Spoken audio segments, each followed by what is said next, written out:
Hi there, everybody. How are you?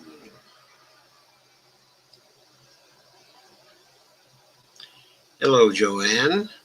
Hi, Dolores. Hi, Kay. Hi again, Joanne. Don't accept the breadcrumbs from the elite. We need substantial systemic change. Thea Swift says, hey, good looking, what's cooking? Anything good besides corruption and austerity? I'm hoping so. I guess there are some things, okay, that are good, but a lot of things not good enough. So Evelina says, hey, Kay and Dolores, Kay and everyone. And Rebecca McClaskey says, hello, everyone. Hello, Joe. Hi, Rebecca. Kay says, hi, Evelina. Bonnie says, hi, everyone. And Kay Dia says, hi there, Care Bear. Kay says, hi, Bonnie. Okay, so there's a lot of stuff. Let's first note the following, which we really ought to note right now. And that is that we have gone over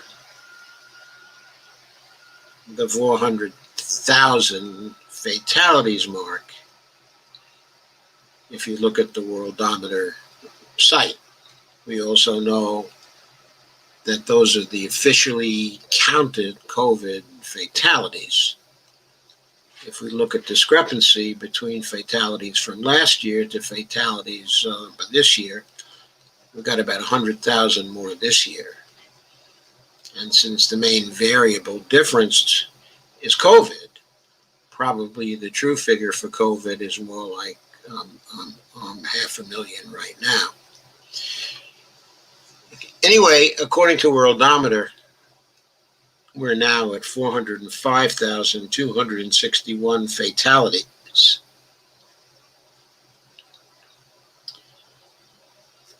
Those are the final figures for today.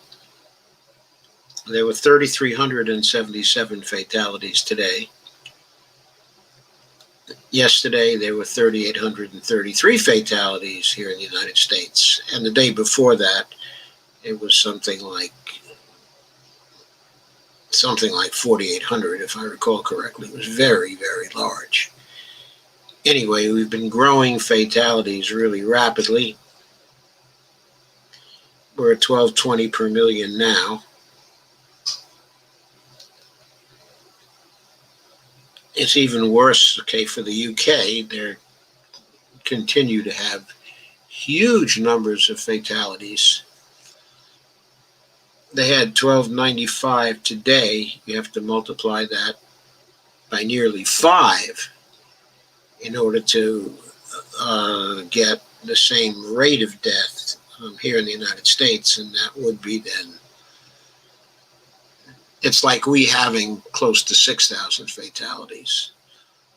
So England is going crazy with it. That's due to the new strain, the B117 strain, that has mutated over there.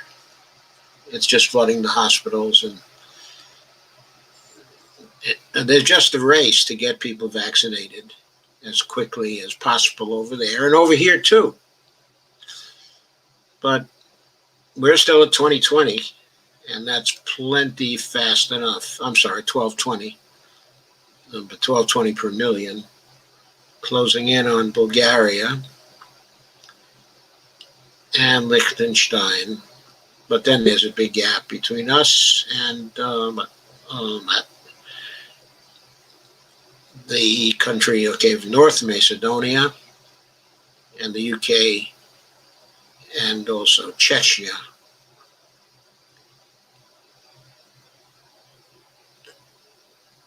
Still a lot of space. But it's terrible here, getting more terrible with each passing day. So that provides the background to everything we're going to say tonight. So I want to share the screen at this point. Okay, this was an article that appeared in Common Dreams a couple of days ago on the 14th, when Biden's plan first came out. $1.9 trillion relief plan, $400 unemployment boost, $1,400 checks, and billions in for additional aid.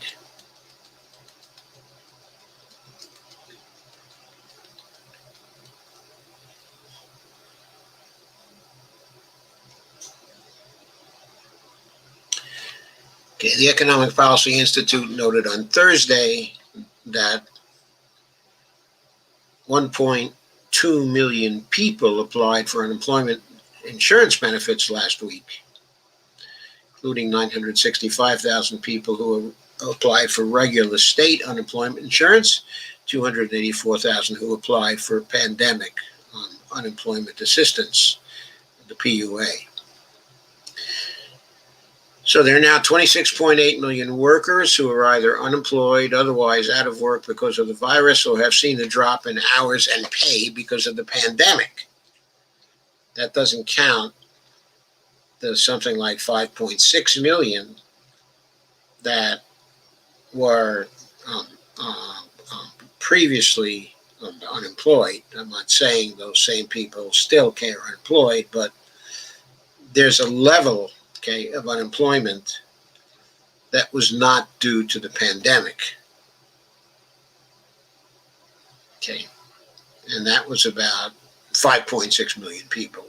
So if you add that, we're looking at 32 million people there still unemployed. So Biden's American Rescue Plan includes 1,400 direct checks to Americans, and there's controversy over that, of course. I mean, everybody's saying, look, you said it was going to be $2,000. You went to Georgia, you campaigned on $2,000. On January 4th, you unambiguously said, if you vote for my guys, for Warnock, and Ossoff, there'll be $2,000 checks, that'll be going out. That's what was said. To the people who were listening down there, that simply did not mean that they were only going to be $1,400 checks per person. So that's it.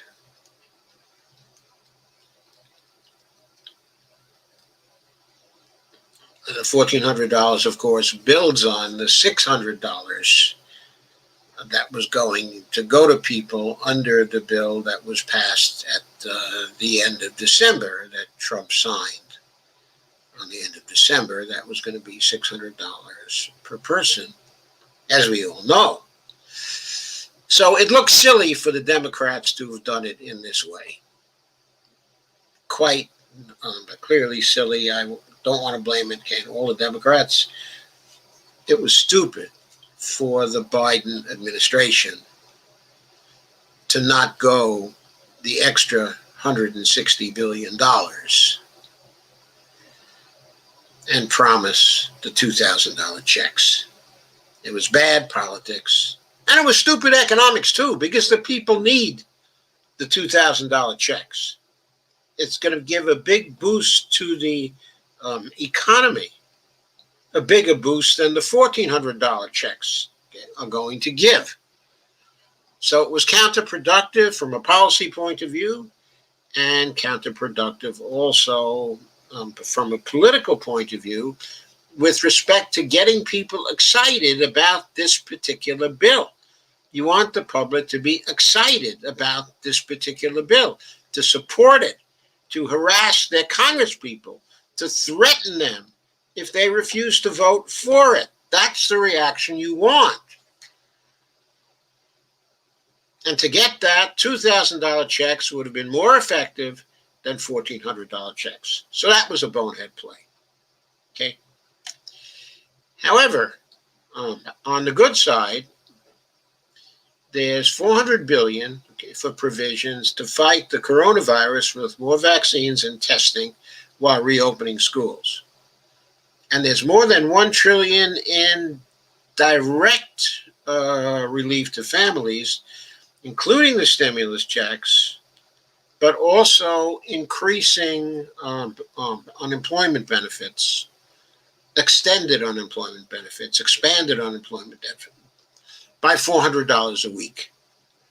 And by the way, the plan calls for extending it from the time this bill is passed until the end of September, the end of the fiscal year. Okay. Then there's $440 billion for aid to communities and businesses, including $350 billion in emergency funding for state, local, and tribal governments. Sorry, forgot to say who wrote this piece. It is a Common Dreams piece. And it was written by Jessica Corbett on January 14th. Sorry, I'm always careful to do that, and I don't want to stop doing it. So there it is. The incoming president calls for putting $20 billion into boosting vaccination efforts, $50 billion towards additional testing for COVID, and $130 billion into safely reopening a majority of K-12 public schools. He wants to pour billions of dollars into child care, certainly needed, and he wants to raise the minimum wage to $15 an hour. Now, there's some controversy about that. We'll go into that just a little. Not so much, well, there's some controversy in terms of the raising of the wage to $15 an hour, but there's also controversy about including it in the same bill as all of these other things for reasons we'll go into in just a while. There's also tax credits for children and low-income workers in this bill. And I'll go into that in more detail as we go through things here.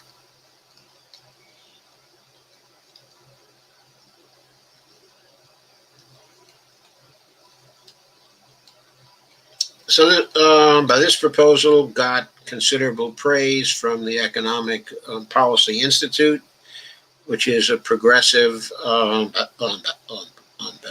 think tank that, however, doesn't share the MMT assumptions with respect to macroeconomics, so they tend to want to pay for programs. Though at this point, they're not really too interested in controlling the deficit. In other words, they share the general opinion. Now is not the time to clamp down on deficits. Now is the time to get people jobs. Now is the time to deficit spend.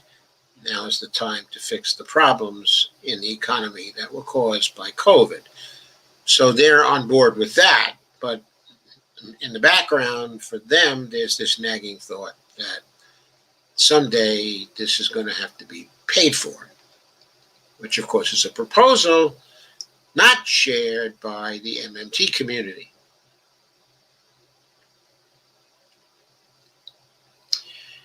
Anyway, Bernie is for this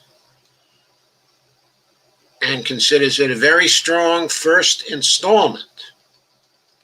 So he's strongly supporting it.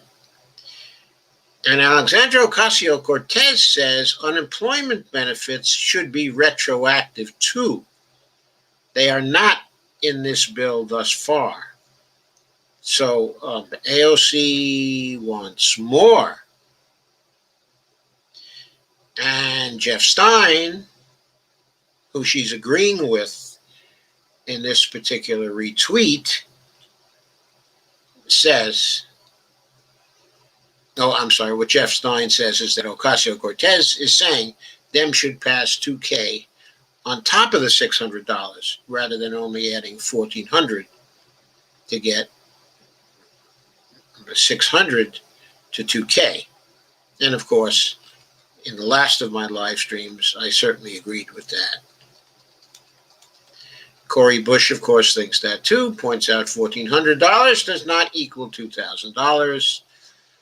And Joe Manchin, of course, earlier this month said he would absolutely not support the $2,000 checks. Biden is trying to get GOP support for the measure after his campaigning as a bipartisan deal maker. I say good luck with that. I don't think he's going to have very much success with that. So let's go to see what Dave Dayen, one of our favorite columnists, has to say about this. He had a column on the American Rescue Plan, of course. All kinds of people had comments on it.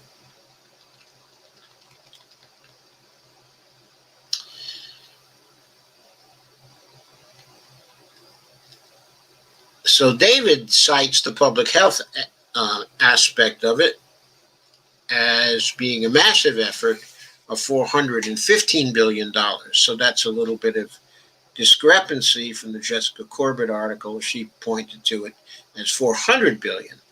And $15 billion might not seem like a lot in a $1.9 trillion bill, but to you and me, $15 billion is quite a difference, depending on what it's going for.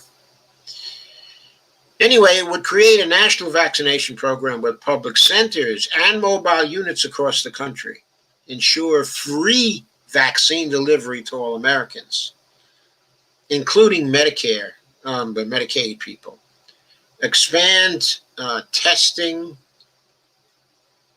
to support the reopening of schools safely and other facilities, with $170 billion specifically for school reopening and emergency relief. It funds 100,000 strong public health job corps, which is an idea first seen in the prospect, says Dave. In other words, it was an idea proposed in the prospect at first. I don't know if David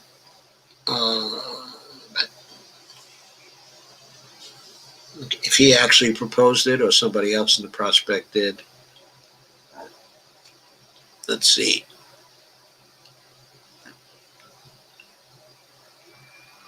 That was proposed by Leif Wellington Chase in the prospect on April 20th, 2020. So I just wanted to check that out for you. That Health Jobs Corps is for vaccine outreach and contact tracing. The bill also expands health services to vulnerable populations and congregate settings. The $170 billion is also for investing in treatments and other supplies. And the bill also adds 14 weeks of paid sick, family, and medical leave. Dave says it's a fully articulated program that it would be impossible to spend too much money on if it results in returning to a normal life and economy faster, which of course he hopes, it's going to. Then there are survival checks. Points out this would top up the $600 checks to $2,000 and expands the eligibility to adult dependents who were cut out of the December bill. So maybe the adult dependents will be getting the full $2,000. That wasn't clear in the other article, but he's going to give us more below as we go through this article. Unemployment insurance. This would increase the federal unemployment boost from $300 to $400 and extend benefits and the COVID-related unemployment programs like the PEUC and the PUA through September. Right now, they're due to expire in the middle of March. So in state and local aid, there's $350 billion here, which Dave now says, which based on the numbers I've seen is probably enough, if not more than enough, to cover revenue shortfalls at the state and the local levels. There's an additional $20 billion for public transit and $20 billion for tribal governments. And the bill would temporarily cut the state match for food stamps. In other words, it would pick up the state match for food stamps and have the food stamp funding supplied by the federal government. And Dave says, I still think this is worded to cover COVID-related costs, however. While money is fungible, this might get tricky in some cases where there's just a revenue gap. So he points to that as a possible flaw in this plan. On evictions and foreclosures, this would extend the eviction moratorium to September. It's now slated to expire at the end of this month, though Biden can keep the moratorium going through executive action. It would also add $30 billion in rental, water, and utility assistance on top of the $25 billion passed in December. Just New York City renters owe $1 billion in back rent, so the need here is obviously pretty large. There's also $5 billion for emergency housing to prevent homelessness. Hunger extends the 15% increase in SNAP through September, adds $3 billion to the Women, Infants, and Children program, and partners with restaurants to feed people, helping both small businesses and the needy at once. In the child care area, the December bill had $10 billion for child care providers to stay open. This adds another $40 billion and gives a tax credit to families to cover the cost of child care. So that's good. In the area of more tax credits, as mentioned yesterday, the bill adopts the Brown-Bennett expansion of the child tax credit to $3,600 a year for children under 6, or $3,000 per year for children between 6 and 17. It is only a one-year expansion, as is the expansion of the Earned Income Tax Credit and money for the Welfare Block Grant. There are much better ways, to deliver these benefits, like with a flat check, than through a tax credit, which families won't see until 2022. Which also denies the lowest income people in the economy any benefits. I'm not sure about that. Something I've seen says that for people who are so poor that they do not need a tax credit, that they would be able to be reimbursed with a check for the same amount. So this might not be completely accurate. I'm not going to swear by what Dave says here. Health coverage. The subsidizing of COBRA, which was a very, very expensive way to cover people, would continue through September. That was one of the giveaways to the insurance companies in the CARES Act. That would continue through September, and premium support would increase. There's also money for veterans' health and substance abuse programs. In the area of small business, there are $15 billion in grants to the hardest hit small businesses and a $35 billion infusion into state, local, and nonprofit small business financing programs, which would go into low interest loans. Cybersecurity, there's a pot of about $10 billion for cybersecurity. Obviously, fallout from the SolarWinds hack. And oh, by the way, it raises the minimum wage to $15 an hour. Really something Bernie wanted. And Dave said, I wanted to post everything in the bill so there's a sense of the comprehensive effort here. It's a policy smorgasbord. Nearly all of it is important and well rendered, and it will help a great many people. I definitely do some things differently. Child tax credit comes to mind. But in general, this is solid work, says Dave. The problem is there's no way a single Republican would ever sign on to this. It nears the scope of the HEROES Act. If you add the $1.9 trillion to the $900 billion passed in December, it's just about the size of the HEROES Act. Not really. It's still, I think, $400 to $600 billion less than the HEROES Act. But, all right. Which was rejected out of hand by Republicans for 6 months. Yet the Biden team wants this to go through regular order, meaning it would require 10 Republican senators to sign on. That's not going to happen. It doesn't have to happen with the execution of with the exception of the minimum wage. Everything in this bill can be passed through budget reconciliation on a majority vote.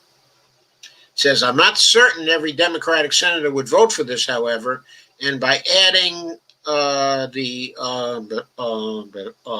Brown-Bennett, you invite all of those senators, any one of whom can derail the bill, to add their own pet projects. So Dave says, it sets up to be messy and extended, and unemployment benefits expire in March, and the vaccine and testing money is needed like today. My sources tell me that Biden's team is well aware of the urgency, but I fear they're setting up a bad process that denies quick trust-building action. That, of course, is what I fear, too. I always fear that with Democrats, especially Democrats from the Obama administration, like Joe Biden. To that point, a messaging problem has emerged. Since Donald Trump intervened with the December bill and said the direct payments were too low, the concept on offer has always been to increase those 600 checks to 2,000, which is a difference of 1,400. That's what the bill that AOC wrote up an hour after Trump's video said. That's what the Cash Act passed in the House after Trump signed the December bill said. That's what senators like Bernie Sanders fought for in the last week of 2020. It was always topping up to 2,000. That is reflected here. But the allure of round numbers led to the Georgia senators and Biden himself wrongly saying approximately, quote, if you elect them, you'll get a $2,000 check, unquote. But you won't, says Dave. You'll get $1,400 on top of a prior $600. So the left has jumped all over this to say Biden lied or is shortchanging people or whatever. He really isn't. The deal was always a top-up. But it really wouldn't be that hard to convert this to a $2,000 check. It would cost roughly $200 billion to make that change. I think it would cost $160 billion, but that's small change, right? Now, I can't see anyone willing to accept $1.9 trillion balking at $2.1 trillion.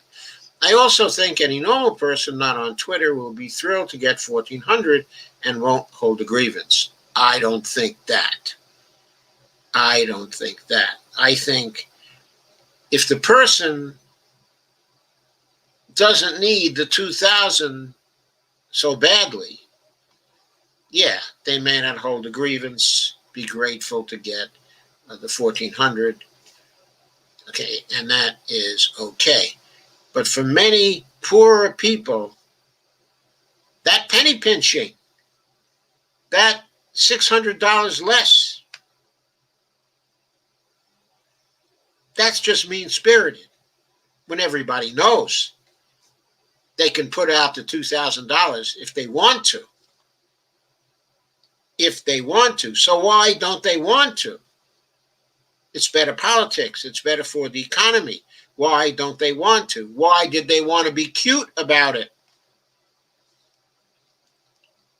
But this is all the more reason to split out what you can get Republican votes for as a standalone and get an early victory. So Dave is coming out here for a standalone bill on the $2,000, going for the $2,000.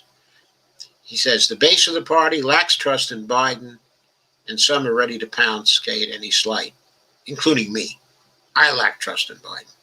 Fulfilling this one high-profile promise, which practically every senator says can get 60 votes, would put proof to the ambition expressed in this bill.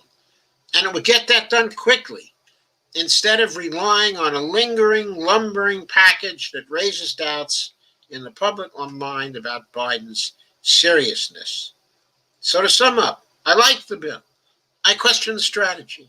And I think those carping about the size of one element of the package should pay more attention to the process for getting any of it actually passed. Right.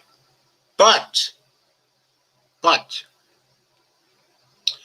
still important to have the $2,000 on top of the original $600. So next, let us check out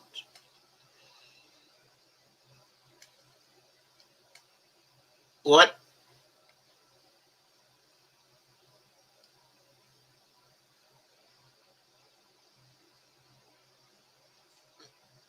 let us check out what Ryan Cooper has to say about it. I believe this is Ryan Cooper at the Week.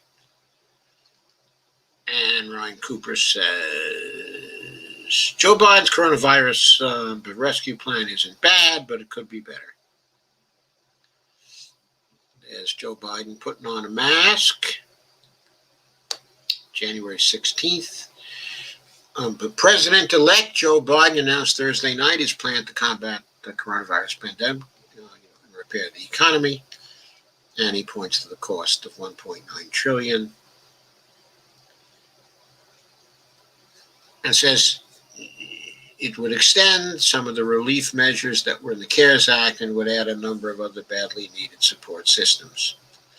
It says in broad strokes, the plan is in the ballpark, and many of its stipulations are excellent.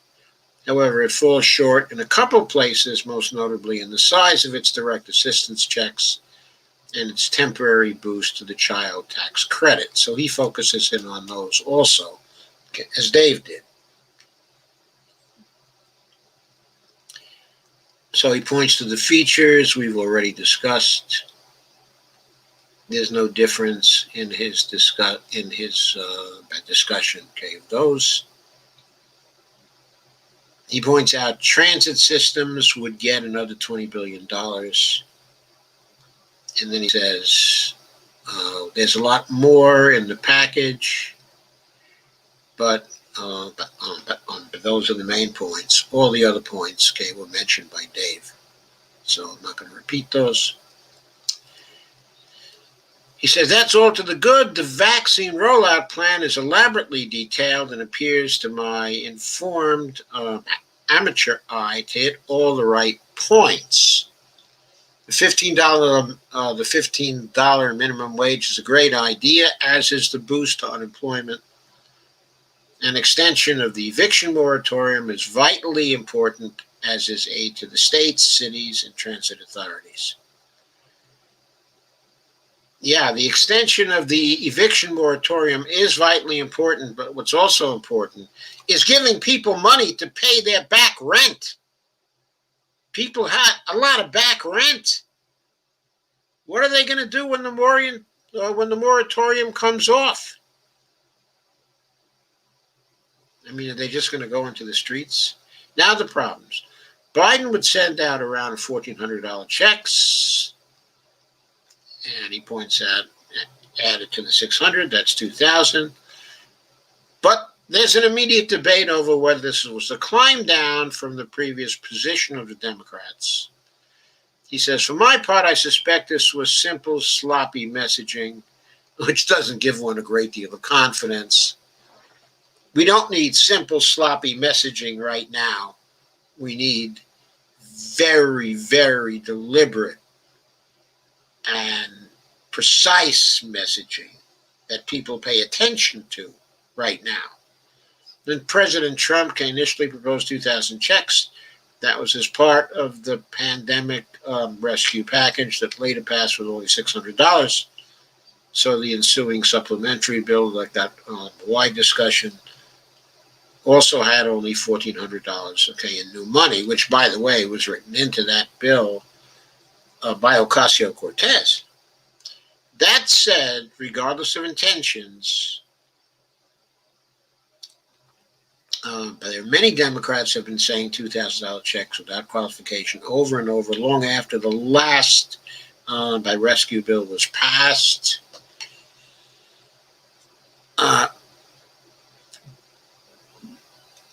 Okay, and to the lay person, by this point, it surely sounds like they meant a fresh additional 2,000. Thus, passing only 1,400 would surely seem like a broken promise to many. On the other hand, another $600 is not that much money and would be economically beneficial anyway. It would be grateful, helpful for the poorest Americans. Every reason to get everyone's savings account nice and fat now, so that everyone is vaccinated, the economy can pop back to full employment at the greatest possible speed. And of course, everybody agrees with that. I think I agree with that too. It's not encouraging that the Biden administration could not think that through. It suggests they're out of touch with people. And then he starts talking about the tax credit. Cooper does. Now, Biden has some good basic ideas. He would increase the credit from $2,000 per child to $3,000 per child and $3,600 for children under 6 and make it fully refundable, meaning even if you have no tax liability at all, you still get the full amount in the form of a direct payment rather than a reduction in tax. So that treatment is different from Dave Dayen's. According to Ryan Cooper's reading of the bill, if you have no tax liability at all, then you get the full amount in the form of a direct payment rather than a reduction in tax, which is not currently the case. However, he doesn't say here that you immediately get the full amount. It would still have to wait till you apply for it in 2022. For 2021, when you really need those child credits, you still would not get it because the bill is structured as tax credit. So that's important to note. Even if you have no tax liability, okay, and you're due to get $3,000 in a direct payment when you file your taxes, if you need that money now, then that's not much of a help that it's going to come to you in 2022. So, what Ryan says is that is a great change because it will include the poorest people in the country who are currently left out because they have little labor income and thus pay no income tax. However, he says doing this child benefit as a tax credit is still problematic. First, it will be complicated to claim. Research demonstrates that a large fraction of people fail to claim this kind of tax credit because they're unaware they exist or file their paperwork improperly. Up to 22%, according to the IRS. So why do it this way? Well, because Biden's people, of course, have a head for middle class. They all have a middle class head. They don't think about, well, for poorer people who don't have accountants or don't go to tax services or something like that, they might be unaware that this exists and might not file their paperwork properly. Up to 22% of them most probably concentrated among the poorest people. And Ryan says, second, it will be inaccurate Biden's team is reportedly looking to get money out the door immediately. Yeah, it's inaccurate because it doesn't get it out immediately, as opposed to waiting until the 2022 tax season is historically done. But because tax credits are calculated based on the prior year's income, this will likely require people to file their estimated tax liability with the IRS and then adjust things when they file their normal taxes. This would be difficult to do at the best of times, much less during the global pandemic. And there are certain to be many qualified people left out as a result. And much worse, Biden would only do this expanded child tax credit for a single year. Its justification is that this is meant to remedy the effects of the hopefully one-time pandemic, but this policy is based on a similar proposal from Senator Michael Bennet, who came up with it years ago as something to deal with America's extremely high rate of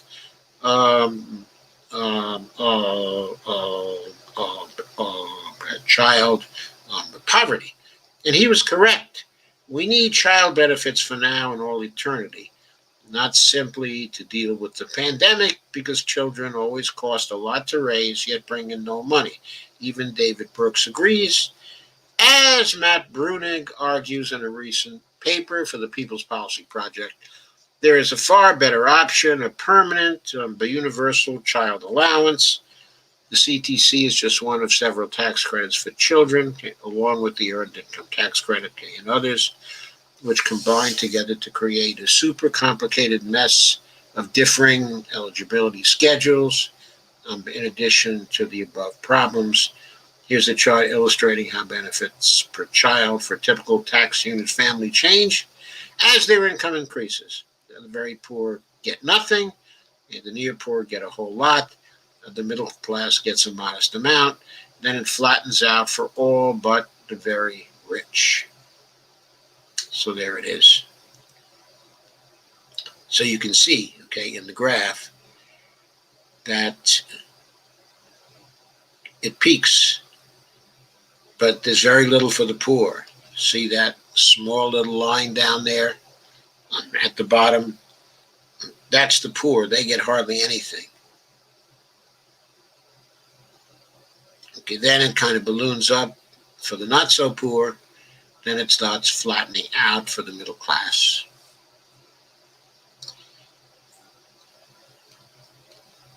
And Ryan says it would be simpler, cleaner, and more fair for the government to simply give all parents a monthly check for each child automatically.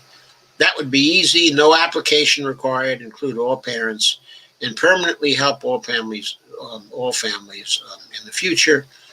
But Matt Brunig suggests $374 per month, which would slash child poverty by roughly 2/3.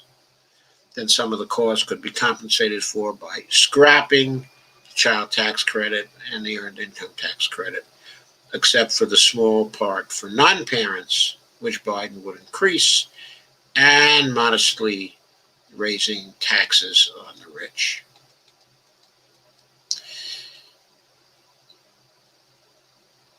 So Ryan says, people often get tangled up about including the rich in a universal program, but the smart way to make sure they aren't unduly benefiting from the program is to raise their overall taxes. That way we don't have to fuss with means, testing, bureaucracy, and all parents will rest easy knowing the checks will come even if they lose their jobs. Finally, it's not going to be that much harder to pass a permanent child allowance, but than it is to do Biden's plan. It would only be a modest increase in the cost of the current bill. It would achieve a major goal of helping families that Democrats have been promising to do for decades. If we're going to do it, we might as well do it right, says Ryan. If Biden did actually get a child allowance through, he would instantly have the best record on poverty of any president since Lyndon Johnson, and would take his place as one of the better presidents in history, which tends to tell you how little presidents have been doing for us in history, right? Moreover, as we've learned over the last year, people really, really like getting checks from the government, especially when they don't have to do anything to claim them. The parents of the 75 million children in America are likely to show their appreciation at the ballot box in 2022, and Democrats might be able to hang on to their congressional majorities. Yeah, maybe they would be. Maybe if they did some smart politics, it would be possible, don't you think? Maybe we'd even begin to like them a little bit, instead of thinking that they're always skunks. But here is Biden's new attempt to reward the GOP. This is by David Sirota and Andrew Perez from the Daily Poster.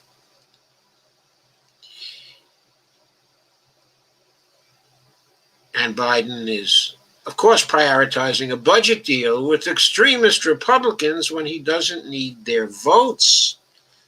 2008, Obama prioritized getting Republican lawmakers to support a stimulus bill in the middle of an economic crisis. The effort did not go well.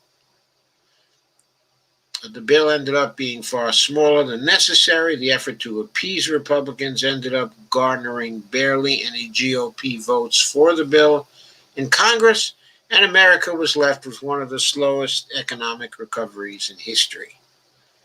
12 years later, amid an economic emergency, the lesson of his cautionary tale is apparently still lost on Obama's Vice President Joe Biden, who will become president next week.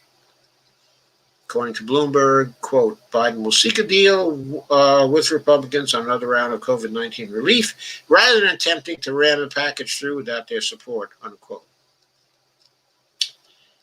And Bloomberg confirms what David Andrew just said.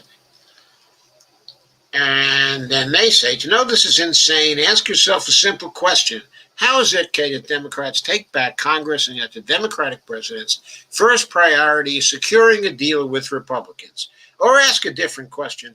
How is it that an incoming Democratic president wants to actively reward and legitimize the GOP that tried to overturn a national election, even though that incoming president doesn't even need GOP votes to pass a stimulus bill? These queries become more mind-boggling when you remember that the Republican machine is on its heels after it egged on a violent insurrection at the Capitol. The GOP has no public standing, especially in trying to stop emergency aid in the middle of an economic cataclysm. Things get truly maddening when you remember Biden's focus on appeasing Republicans come at a time when the new chairman of the Senate Budget Committee that could utilize a budget reconciliation is none other than Vermont Senator Bernie Sanders, who remains one of America's most popular political figures and who could use that notoriety to go big. Polls show there is a broad consensus in support of huge new investments.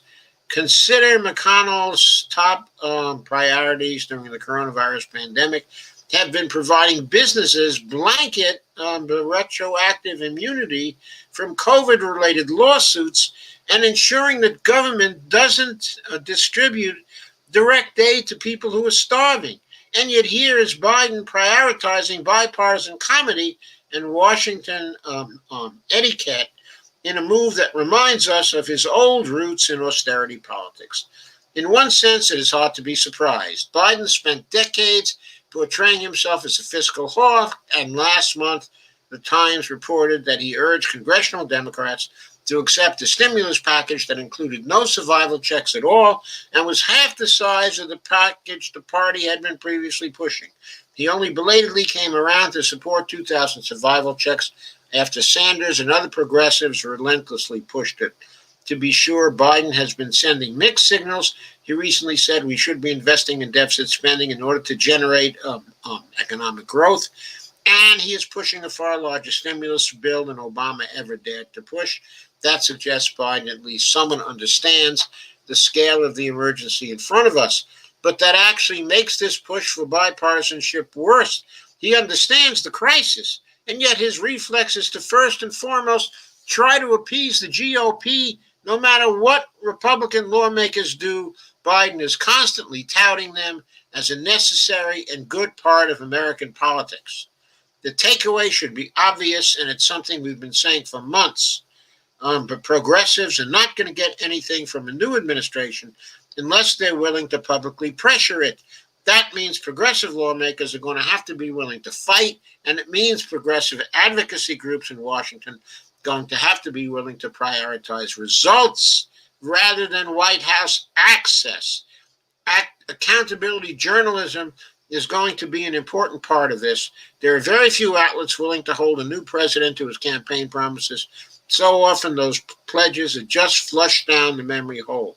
That will not happen here at the Daily Poster. We will continue to scrutinize Biden and his administration, whether they like it or not, because the stakes are too high to let the Republican machine continue to control our politics. And if I can add, we're going to continue to scrutinize Biden and his administration as well, whether they like it or not.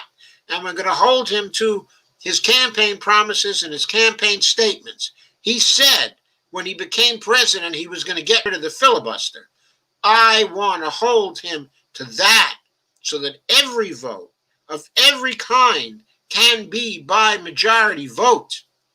That's what we need for this particular Senate, because we're going to have to pass some difficult bills that may not involve any reconciliation. They're important bills. For example, campaign finance bills using Article 3, Section 2. Bills to pack the courts and restore the balance in the courts after the appointment of all those Trump and McConnell judges. There are bills that have to be passed that will ensure equal justice for all. Bills that have to be passed about election administration that do not involve much when it comes to the budget. We don't want those bills subject to a filibuster. We cannot have that. I cannot have it. I will not have it. Anyway, I'm going to fight it. So, what else did the Democrats do? Or Biden? That wasn't too cool. Well, here's another really outrageous piece on January 15th from the Daily Poster from David Sirota, Julia Rock, and Andrew Perez. Dems reject bigger survival checks, float tax breaks for the rich. They're considering a new tax break that could cost nearly as much or more as the savings gleaned from reducing the survival checks. And the tax break's benefits would primarily go to the rich.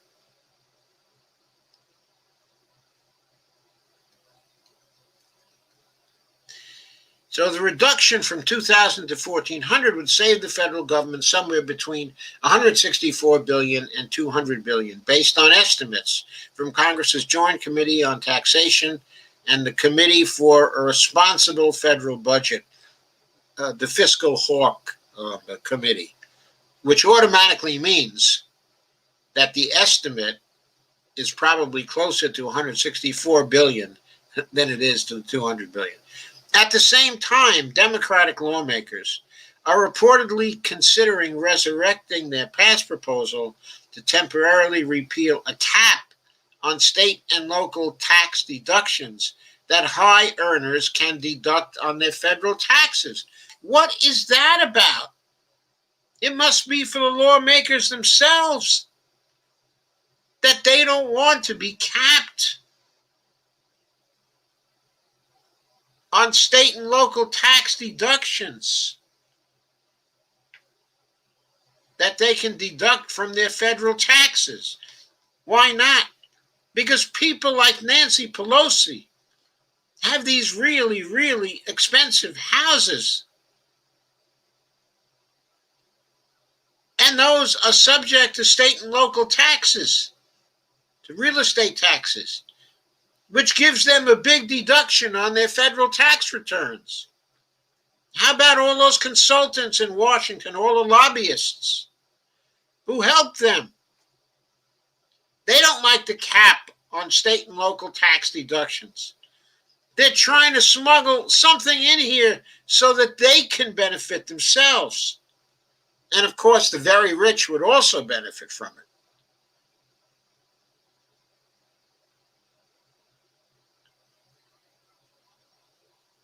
Anyway, it's just amazing. According to the Joint Committee on Taxation, temporarily repealing the current $10,000 cap on the state and local tax deduction would cost $136 billion over the next 2 years, which was the time frame proposed for such a repeal, came legislation pushed by House Democrats just last year.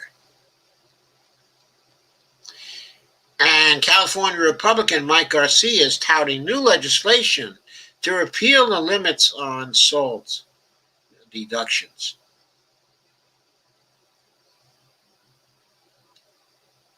And Bloomberg has noted that Democrats have been trying to restore unlimited SALT but deductions since the 2017 tax law capped the benefit at $10,000.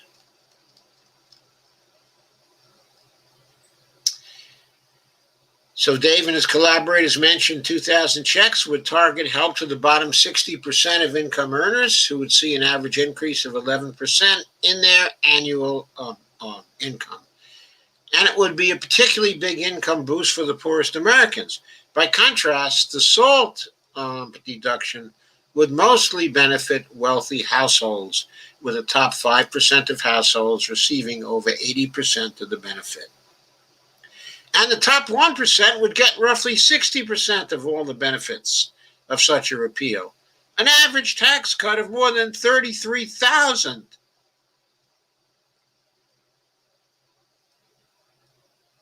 And this is not a tax cut for those hit hardest by the virus, wrote by Richard V. Reeves and Christopher Pulliam of the Brookings Institution. Quote, the Democrats' pursuit of such a deeply regressive tax cut casts serious doubt on their egalitarian claims. It is a shame to see Democrats urging a big tax break for the richest, whitest families, which is arguably the very last thing the country needs right now. So then, of course, they go into the semantic debate between $1,400 and $2,000, except, of course, it's not just a semantic debate, because the difference between 2,000 and 1,400 is very real to many people. When seeking support from Georgia's voters, Democrats never tried explaining to people that $2,000 checks would actually mean new $1,400 payments on top of the $600 payments. It's easy to see why they didn't. It's the exact type of annoying semantic argument that Democratic politicians are often lampooned for, and it might as well be designed to enrage people and demoralize them. Yeah, it enrages me. I'm not really demoralized because I just get enraged and not demoralized. But I can see what he means. Alexandra Ocasio-Cortez said to the Washington Post, 2,000 means 2,000. It doesn't mean 1,400. Yeah. So the lack of clarity around what a $2,000 check actually means gave Biden an opportunity to decide whether to press for more or less relief to millions of Americans facing eviction, starvation, and bankruptcy. He chose to use the ambiguity to call for less. Indeed, rather than pushing for a full $2,000 check, they decided to parse their rhetoric and offer up a legalistic justification for a smaller amount of relief. A big win for conservative Democrats such as Joe Manchin, who has said many people don't need the checks and argued instead for more targeted relief. Biden's choice illustrates his priorities and political reflexes, and it's not a small matter says David and his co-authors. Millions of Americans are seriously behind on rent and can't afford food. Dems are now putting themselves in a position where they are forced to justify sending those people less money. This could undermine perception of the rest of the stimulus bill, no matter how many important items are in it.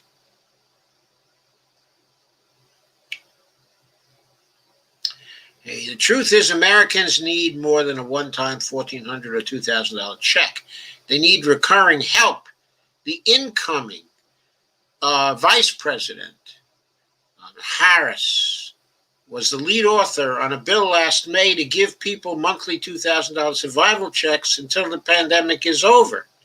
Instead of rallying behind that legislation, which polls show is wildly popular, Dems are debating the meaning of a $2,000 check and offering Americans $1,400, all while considering new tax breaks for the rich.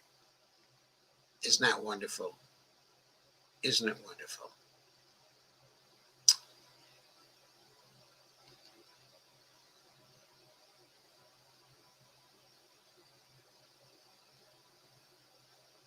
So, next up is another nice piece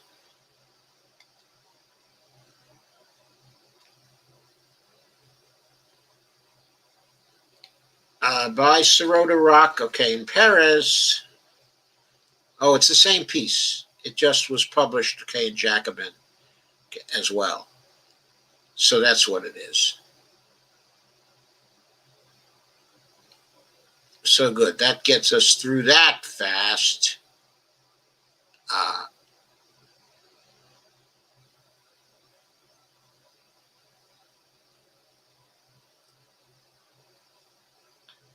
So now some issues arise with respect to passing things by reconciliation.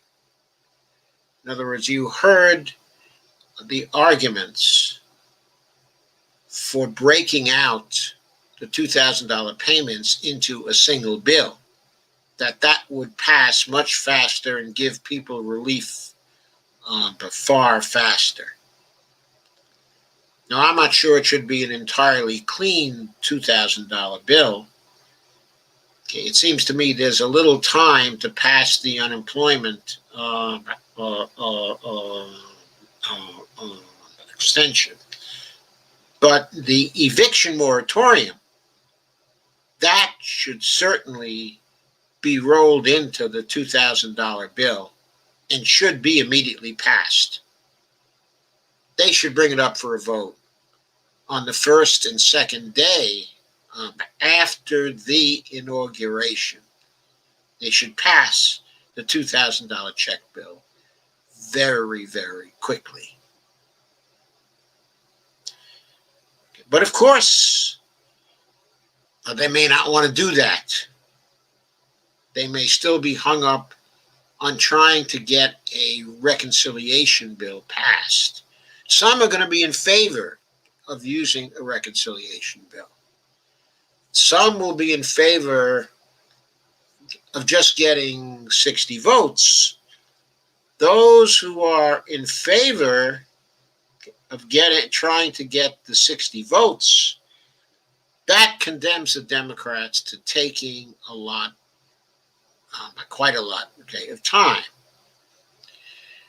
What some people are saying, but they have to go for 60 votes because they include the rise in the minimum wage to at least $15 an hour. And that doesn't have a budgetary impact because it's about the private sector increasing the wage. So tonight, we just had a tweet from the man with the receipts, specifically Warren Gunnels, the incoming majority staff director of the Senate Budget Committee. That is the committee that will be chaired by Senator Bernie Sanders. And Warren is Bernie's man with the receipts. And Warren says, yes, we can, and we must use budget reconciliation. to increase the minimum wage to at least $15 an hour with a simple majority vote in the Senate, just like Republicans did to pass massive tax breaks to the 1%. So that's what Warren has tweeted. Now, everybody in the world thinks that Warren really, really knows his stuff when it comes to technicalities of the legislation that he favors, okay, or that he wants to pass. So,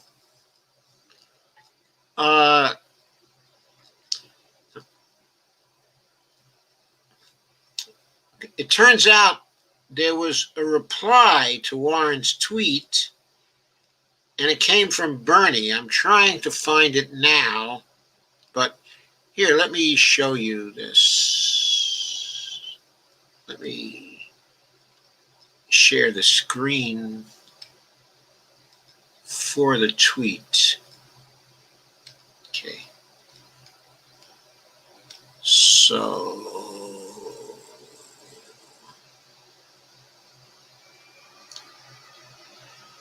here's the tweet, okay, from Warren Gunnels here.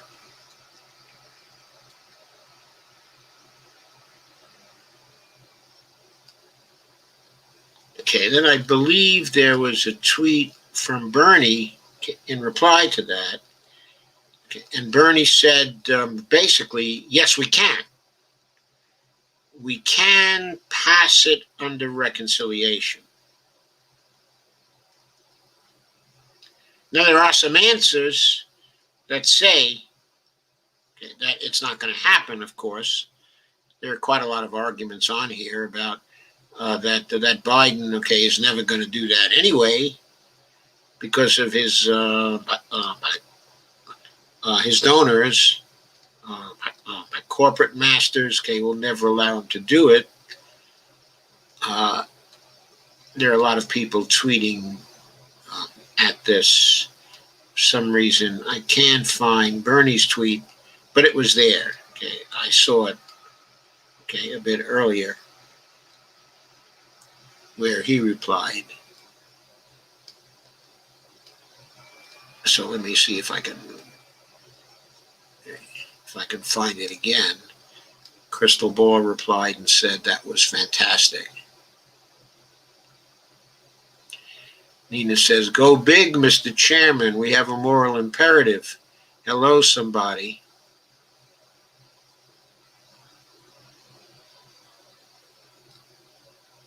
And this is the one that Warren was actually retweeting. Bernie said when Republicans controlled the Senate, they used the reconciliation process to provide huge tax breaks for the rich and large corporations. We're going to use it to protect working families, the sick, and the poor. So that was significant because basically Warren was expanding on what Bernie said. Okay, and he was saying, we got this. We can do it under reconciliation. You can be sure if they said that, they have a justification. So that calls into question the argument that they cannot use the reconciliation process, okay, to do this. Now, it's very important, of course, that they can use reconciliation because that brings a majority vote.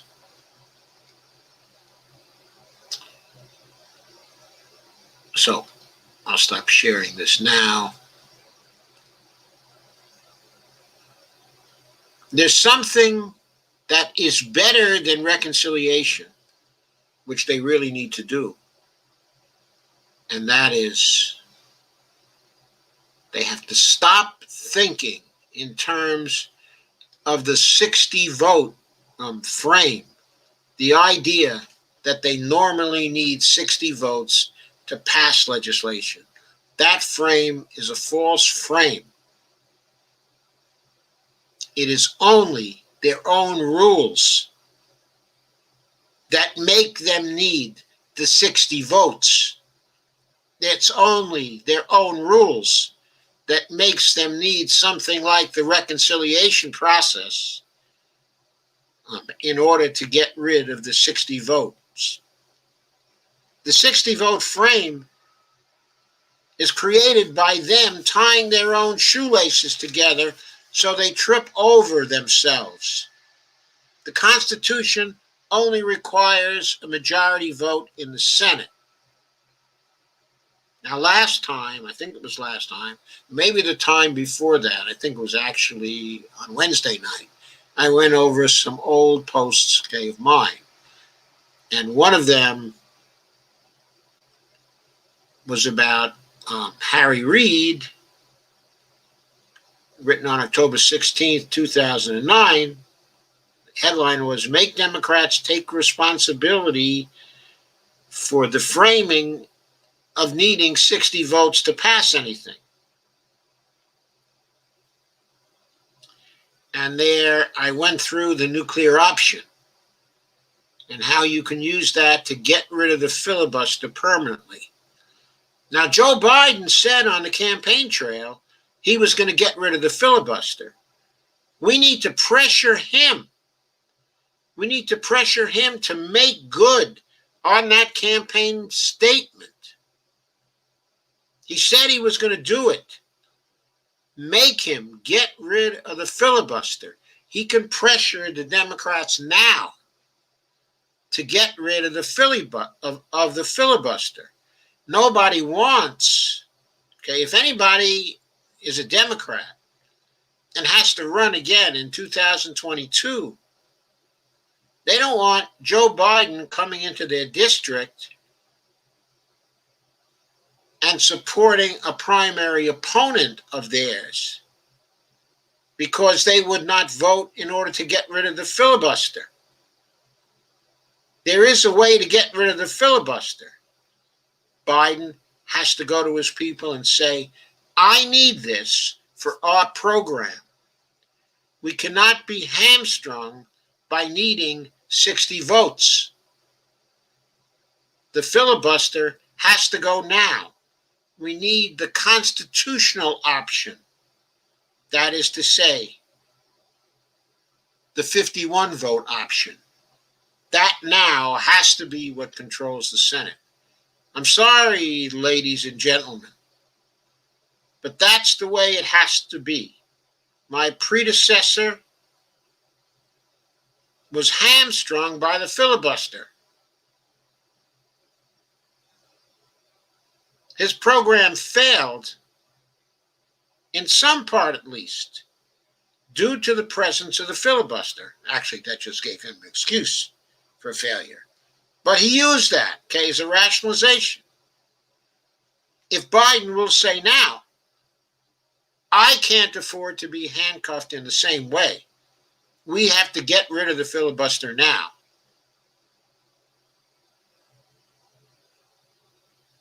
So use the nuclear option and get rid of the filibuster.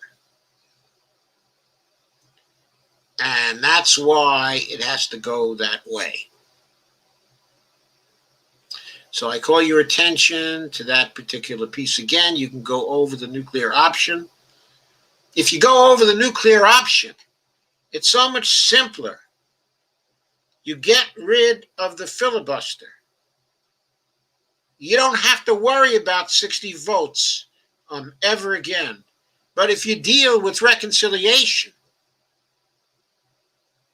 then you got to make sure that everything you're favoring has a budgetary impact, and you got to conform to all the other reconciliation rules, technical rules, rules that give people an excuse, rules that don't operate in a clean way. I'll go into reconciliation next week sometime, and I'll show you the tricks that can be done to get around reconciliation and to create a situation where you still have to break a filibuster in order to get to a reconciliation vote, because that can be done by using technicalities. And I'll show you that sometime next week.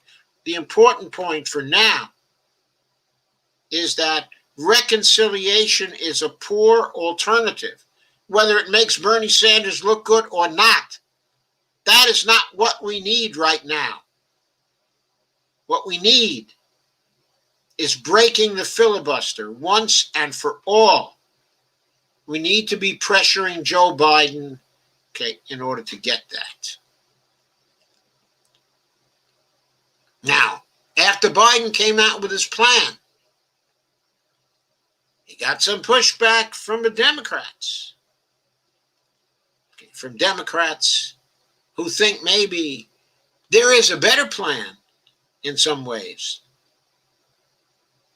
And now we're going to go over an article. I'm going to share an article that talks about the better plan. After Biden unveils COVID-19 relief plan, Tlaib doubles down on demand for $2,000 monthly payments. There's a picture of Rashida looking like the tough customer she is. She's joining a chorus of the progressive critics disappointed by the direct payment provision of President-elect Joe Biden's new coronavirus pandemic relief plan. Congresswoman Rashida Tlaib on Friday evening reiterated the need for two bills she has introduced that would aid Americans affected by the ongoing public health and economic crises. Biden's $1.9 trillion proposal calls for $1,400 checks, a difference between the $600 and the $2,000 sought by some Democrats for months.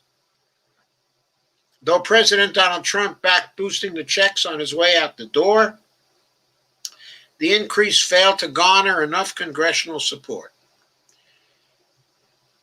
AOC and Cori Bush expressed disappointment that his plan doesn't include $2,000 checks. And Rashida joined in, tweeting, quote, "That $600 is already in the clutches of landlords and bill collectors. Stop compromising the working class and our most vulnerable neighborhoods." And she tweeted, $1,400 is less than $2,000. Math teachers know this.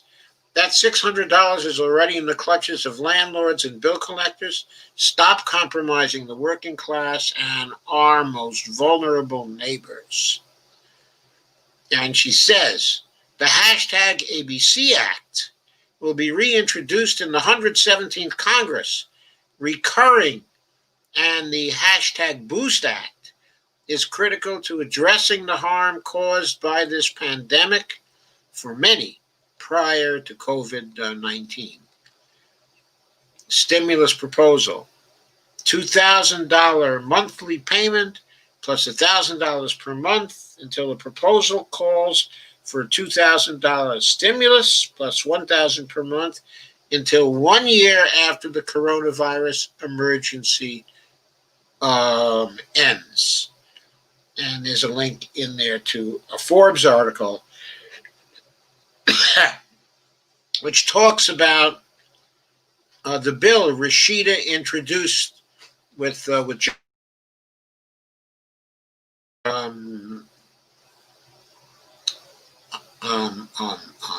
I believe in April 2020. She also promoted the two bills she introduced in the last session, the Automatic Boost to Communities Act and the Building Our Opportunities to Survive and Thrive Act, which was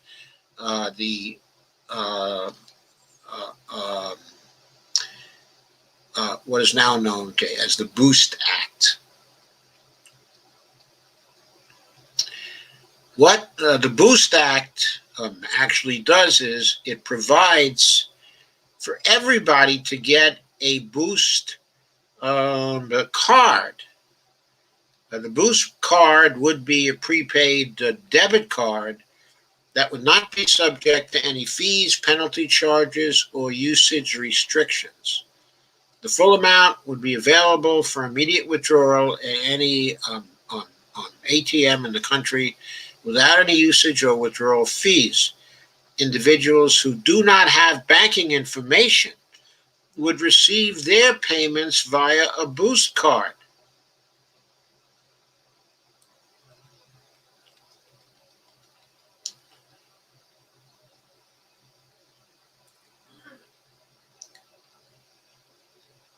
Okay, and also Jayapal, who's suffering from COVID, as you know, caused by her Republican colleagues who weren't wearing masks when they had to shelter in the Capitol last week. She pointed out on Twitter, their act would deliver $2,000 a month to every person through the pandemic to make sure everyone has the relief they need to make ends meet.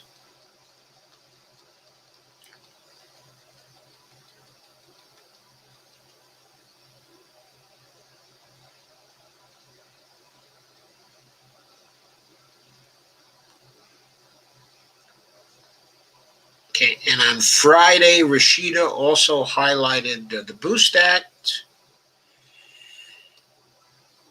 which would provide a middle-class tax credit of up to $3,000 annually for a single taxpayer and up to $6,000 annually for married couples, families, and also joint filers.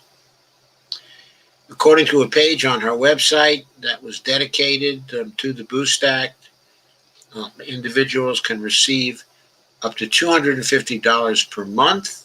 Families can receive up to $500 per month. The credit is refundable, meaning the taxpayers who qualify for it can get it even if they owe no taxes.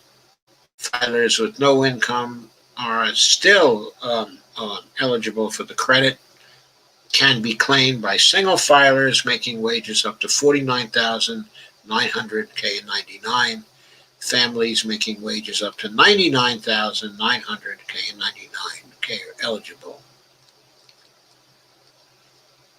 Actually, that bill was introduced long before the devastation of the pandemic. So, that was Rashida's reply to the Biden plan. And I'm glad to see that she is sticking with it. It's very important to stick with it and to pressure him. It's very important to pressure him now before the $2,000, of course. And it's very important to pressure him to get rid of the filibuster. I know the Democratic senators are reluctant to get rid of the filibuster because senators cling to their power. If you read the blog post, I link to, I make it quite clear that I know that extremely well. Somebody has to take the bull by the horns at some point. Some president has to say, this is a drag on my program. Stop it. Stop it. The Constitution provides for a majority vote to pass things in the Senate. Live according to the Constitution. Live according to the Constitution. Make what you vote for democratic. Don't give power to individual senators to block it.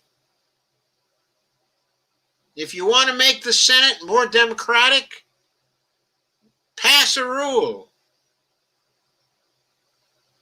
that can bring votes to the floor with 10 senators co-sponsoring a bill. That will give individual senators more power without shackling the administration. Throughout history, the filibuster has been a drag on progressive legislation. It's been a drag on the ability of this country to adapt to changing conditions. We cannot afford it anymore. We have a climate crisis to get out of. We have a climate emergency to take care of. We have an inequality emergency to take care of. We have healthcare emergencies to take care of. We cannot be working with the chains of the filibuster on us any longer. It is time to get rid of it. So, I'll stop sharing that now, and I will deal with your comments. Evelina says the Baltic states and the UK worse, but it's no wonder the US is leading close behind. Well, actually, the Worldometer site shows that this is not the Baltic states that are having all these problems. If I look at it in terms of fatalities per million, the number one state with an appreciable population is Belgium. Belgium is followed by Slovenia and by Italy, and then Bosnia, Herzegovina, and then Czechoslovakia, Czechia, the Czech Republic, with 1326 fatalities per million. Then the UK. Then there is North Macedonia and Liechtenstein. Not one Baltic country, Evelina. Not one Baltic country. Then Bulgaria. Okay. Then the United States at 1220 fatalities per million. I don't get to a Baltic state. The first state that is even close to the Baltic, is not really one of the Baltic states, but at least is in the general area, is Sweden at 1,019 fatalities per million.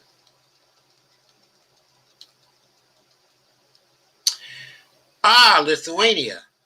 Now that's a Baltic state. 894 deaths per million. Discounting the small states, it is 27th in the world.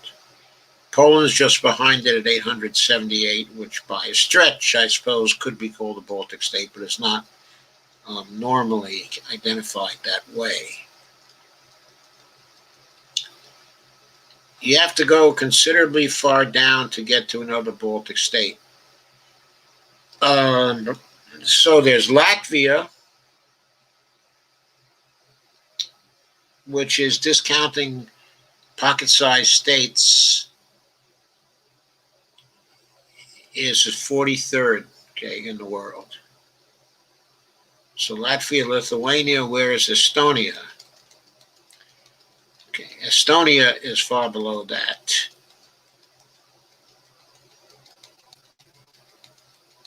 Haven't even reached, okay, Estonia yet. Okay, Estonia is about 71st in the world at 241 fatalities per million.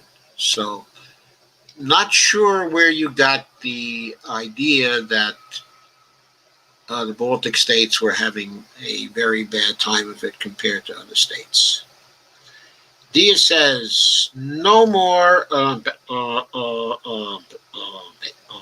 incrementalism, or Georgia will impeach Biden. I don't think they're going to impeach him, but on the other hand, when Warnock has to run again, okay, I believe he has to run again in 2 years. When he has to run again in 2 years,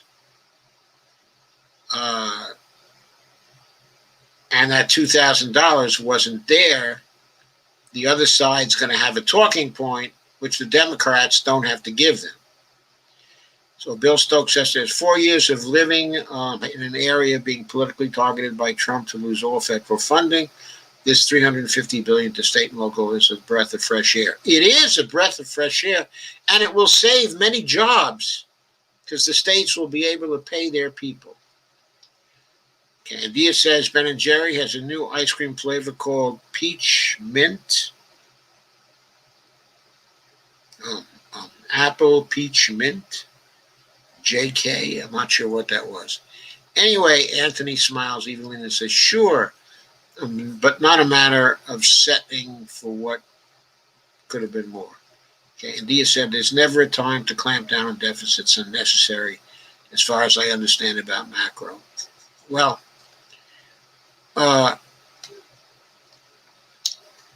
in the case of a demand pull type of inflation caused by deficit spending, then that would be a time to clamp down, okay, on deficits. Or if you were using deficit spending to pay for spending that primarily benefits the rich, then that wouldn't be good either. So I think the point, okay, you're trying to make is it just is not about the deficit itself or the size of the deficit. What it's about is the impact of the deficit spending, what you're spending on, and whether that has effects that are negative for society with respect to the public purpose, or whether the effects, okay, are positive. If you have a demand pull, inflation occurring, that's the time to clamp down, okay, on deficits. What's also true is that for a monetary sovereign, the size of the debt, the level of the debt in dollars, never matters.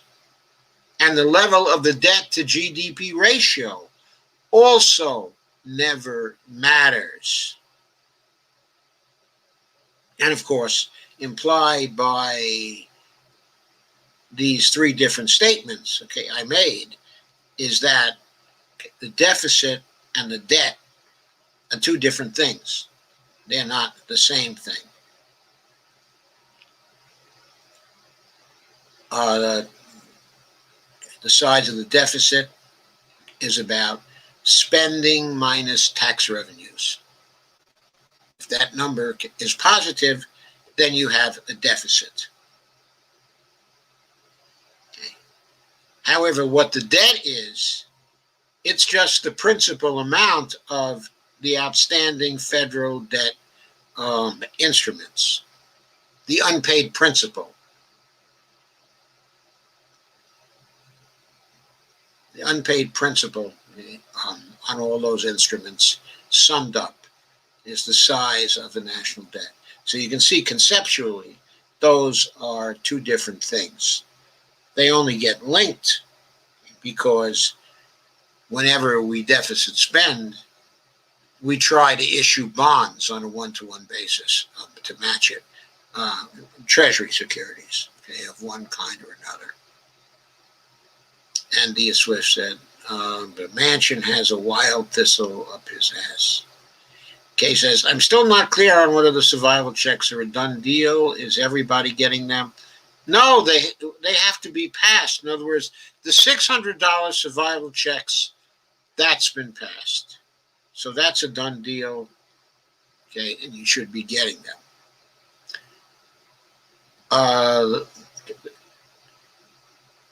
The survival checks that Biden is talking about, whether they turn out to be $1,400 per person or $2,000 per person, those are not a done deal. Those are proposals by Biden that still have to be passed through the Congress. Dia says, I think Biden is going to shut the entire nation down, except for necessary worker services to get a grip on the pandemic. Band-aids are going to hold the new variants, okay, especially without enough, okay, of the vaccinations.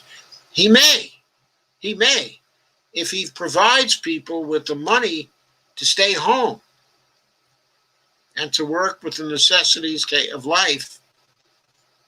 And if he follows up with testing and contact tracing, okay, and vaccination, he can probably get it under control within a couple of months.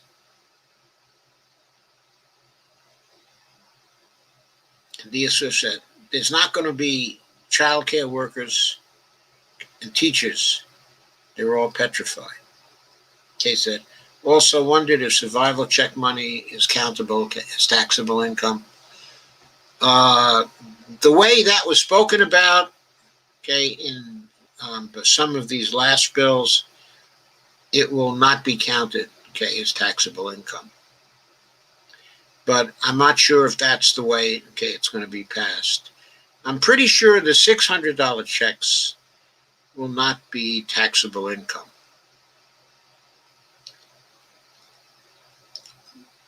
Or the only way they will be taxable, okay, is if your income is over $75,000.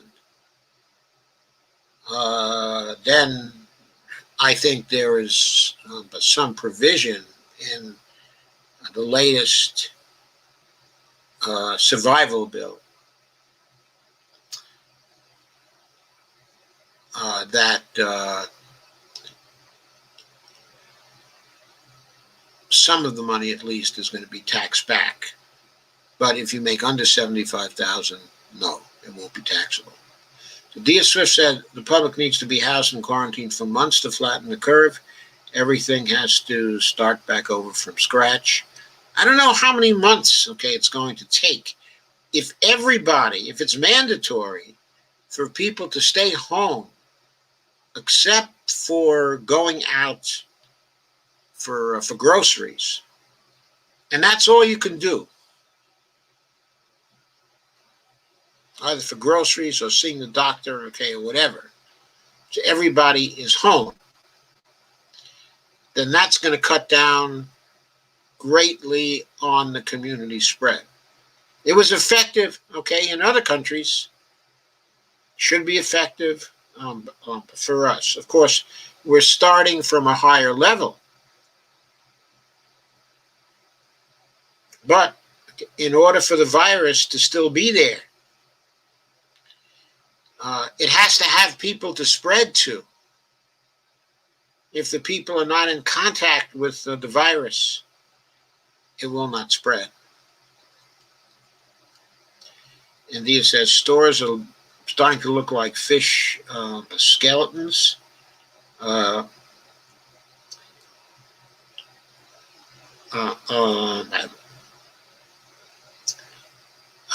most important thing right now isn't but necessarily the money.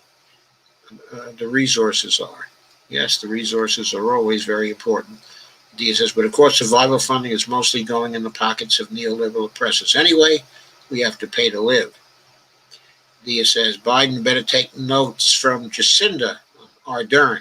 Yes, that's exactly who we should take notes from. He should also take notes from the president of Taiwan, who did an even better job in Taiwan. Dia says free communal housing should be a thing since people can't pay rent. But of course, it has to be COVID resistant. FEMA's trailers could be a big help. They could. And Lana says hi all. Okay, and Dia says hi. But Dia says federally subsidized FEMA trailers, supplemental housing, so people can quarantine effectively should be number one priority. Otherwise, it'll be all for naught. COVID will just keep popping up, okay, in deadly waves. Yes, it has to be very strict. Evelina says, and I suppose some are counting on the poor who have an accountants or accounting services to miss out on this tax incentive. Probably. That's always the way it's done. Okay. And also Dolores says, I read it would be counted as non-taxable income. And Kay said, where did you read that, Dolores? And Kay says, I haven't had to pay taxes for years and it's a very low income. Dia says, China has discovered COVID in ice cream. The gorillas have COVID. Corporations are going to have to stop being greedy for sacrificial workers and have a damn seat. Yes. And Dolores goes to Business Insider, says her second stimulus checks are taxed. Thank you for that link. I was pretty sure the second stimulus checks, are not taxed. Also, Dolores says the short answer, no. In the somewhat longer words of the IRS, no, the payment is not income and taxpayers will not owe tax on it.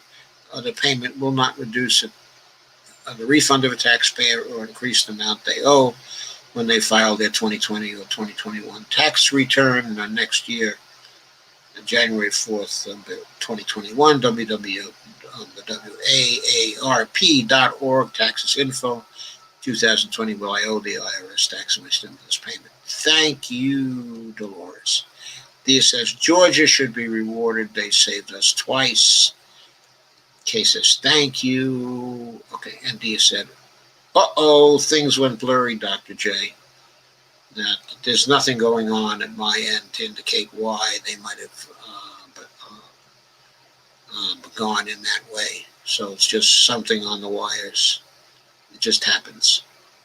Evelyn says they're politicking all the time. People need real, sensible, honest-to-God politics, but no chance of that. Evelyn says they are not there.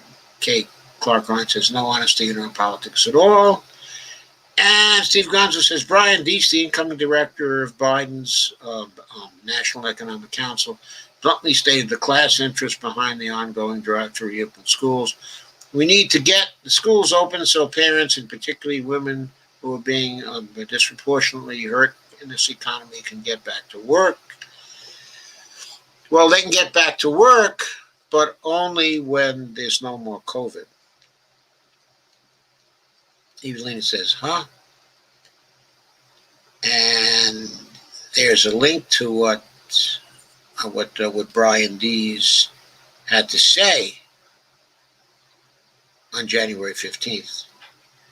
Okay, and Dia says, Biden talks a decent game, but he's still a neoliberal cheerleader. Yes, and Evelina says that's absolutely mad. And progressives did try voting them out, but they wouldn't let it happen. But did they? No, they rigged. I'm certain that they rigged those elections because of the huge discrepancies between the exit polls and the final results. I think Bernie should have legally contested every one of the primaries, even those he won. For example, he probably legitimately won, hands down, the Iowa primary. They were screwing around there. In New Hampshire, he certainly won by a larger margin than he appeared to have won by. I suppose the Nevada results were consistent with the exit polls there, so that one was probably all right. But the Texas polls were way under. The Massachusetts polls were way under. The Minnesota exit polls were way over the final result. I should have said the others, were way over what the official result was. In California, the exit polls were way over the official result. In other words, Biden got much more, far more, way outside of the margin of error than he should have gotten, according to the discrepancy between the exit polls and the final results. Dia says Dr. J looks like a hologram because of the pixel glitching. Yeah, that can happen. It's because of the background I have, in back of me. That's an artificial background, of course. That was at 10:13. Dia says, the blurry Bernie Gunnels tweet. Sorry. And Dia says, first, we got to get the nutcase infiltrators out of Congress and the invisible Klan. And she says, I think that Manchin is one, but undercover. I don't know. Could be. Evelina says, 60 votes is a self-serving Senate rule. At the time, 60 votes was a reform.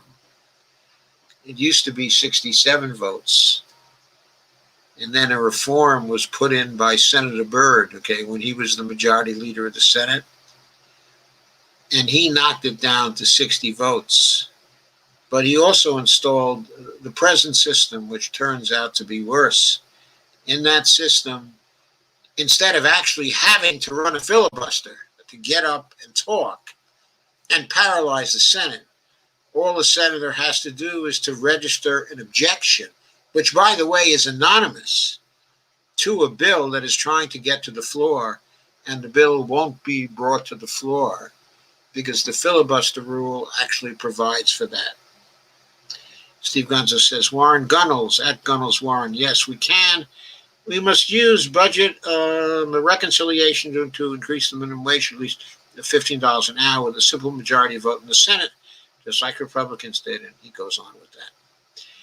And Dia Swift says,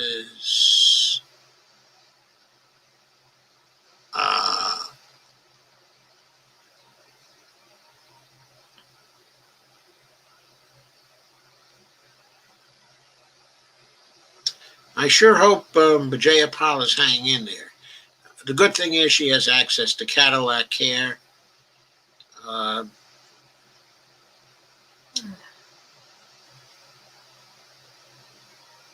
She's evidently at Walter Reed, and they saved the devil incarnate, the Donald. Surely our progressive angel will be recovering soon. I hope so. I have no idea what her prognosis is. Kay says Biden won't be that president. Shake my head. I have less hope every day. Kay says Biden keeps wanting to work bipartisan. That is a damn joke these days. Okay, and Dia says impeachment is a play on impeachment, and since Ben and Jerry are progressive, so it's sort of an internal joke. Thank you, Dia. I should have caught that. Yes, a new Ben and Jerry flavor. Impeachment. Okay, and Dia says the MAGAs are not going to be on board with contact tracing. They'll try to kill the tracers. Probably. Steve Wilprint says hi. And well, actually, he says hello. And Kay says, hi, Steve, how you doing? And Steve says, why are we here on a Saturday? We're here on a Saturday because we're always here on Saturday, Steve. Why? Where you been? We're here from 9 p.m. until later on Saturday. It's Tuesday, Wednesday, Thursday, and Saturday. Plus the progressive short takes. Kay says, we're always here on Saturday. And Steve says, Kate Clark Ryan just woke up, laugh out loud. Steve says, that's right, I forgot, damn quarantine. Steve says, I feel like Rip Van Winkle. Evelina says, got a long beard. Kay says, I'm still on a day shift schedule, laugh out loud. And Dia Swift says, and McConnell gave the green light to the GOP to go ahead and impeach Donald. So what's the holdup? Well, the holdup is they have to come back to the Senate, and they're not scheduled to reconvene until the 19th. I don't think they're going to hold a trial on the first day back, are they? Maybe. Dee says, I'm down to shaving like once a week. I shave more often than that. Evelina says, ha ha, how clever. Tom and Jerry's peach mint. Okay, except it's Ben and Jerry's peach mint, not Tom and Jerry's peach mint. And Steve says, Doc, in light of the coup, who is fourth in the line of succession and fifth? Oh, God. Well, the VP is first. Okay, and then it goes to the Speaker of the House. Okay, and then it might go to the Minority Leader of the House. I'm not sure. I believe after that it goes to the Secretary of State.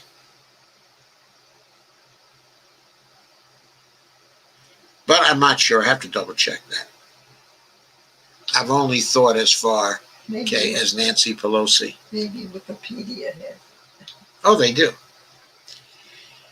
Steve Gonzo says Rebecca Jones surrendering to a Florida warrant. And Evelyn says, Steve Wolfbrandt, I don't blame you. And Evelyn says, Ben and Jerry's peach mint. Laugh out loud. And Dia Swift says, oops. What is it Ben and Jerry's right? Sorry, must have had peach mint brain freeze.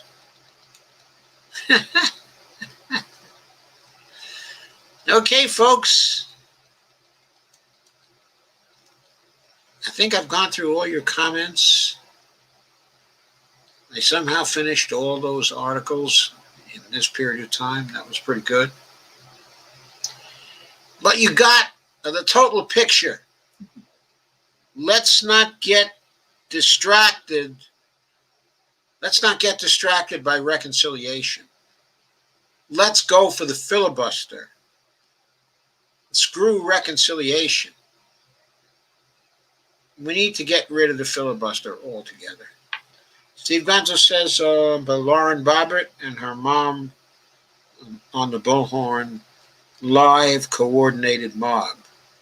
Is she doing a live coordinated mob right now? And Steve says, where do I stand in the line of succession? Well, Steve, I think you're just behind me. Have another beer. Have another beer.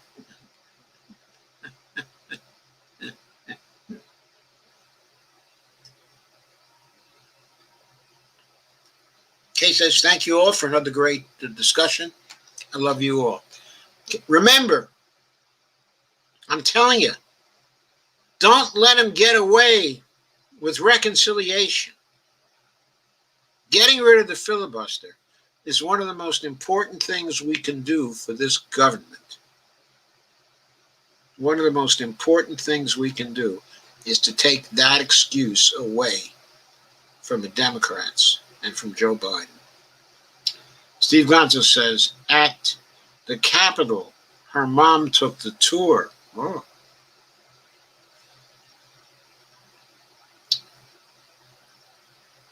And Dia says, good articles, great host, thank you. But reconciliation reeks of Obama partisanship. Good night, I'm getting drunk. Have a good time, Dia. Steve Gonzo says at the Capitol, her mom took the tour, and Dolores says, thank you and good night all. Yes, thank you and good night all.